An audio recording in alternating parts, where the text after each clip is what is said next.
आता पाहूया कसा सुरू आहे लोकसभेचा आखाडा, त्या संदर्भातल्या टॉप 9 बातम्या।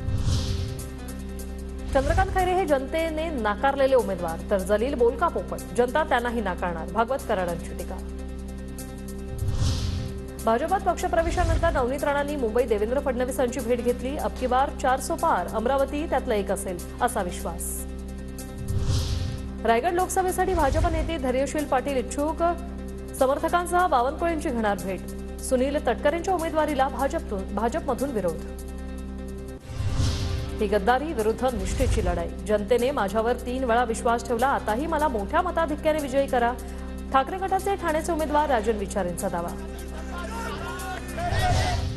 धाराशिवची जागा राष्ट्रवादीच्या कोट्यातून लढा, आमदार राणा जगजितसिंह पाटील यांना राष्ट्रवादीकडून विचारणा, मात्र राणा पाटलांचा नकार असल्याची माहिती। राणा पाटलांनी घेतली अजित पवारांची भेट। मनसेचा महायुतीत समावेश होणार, शिंदे फडणवीस आणि राज ठाकरे एकत्रित घोषणा करणार। मनसेसोबत आमचे संबंध आधी अदृश्य होते, लवकरच दृश्य स्वरूपात दिसतील, खासदार राहुल शेवाळे यांचं सूचक वक्तव्य। मंत्री अरविंद चव्हाणांच्या भेटीनंतर संजय काकडेंची नाराजी दूर, पुण्यात भाजपचा उमेदवार तर बारामतीत सुनेत्रा पवार नक्की जिंकणार, संजय काकडेंचा दावा।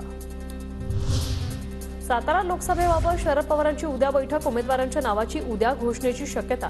शशिकांत शिंदे, बाळासाहेब पाटील, सारंग पाटील, श्रीनिवास पाटील, सुनील माने, सत्यजित पाटणकरांच्या नावाची चर्चा।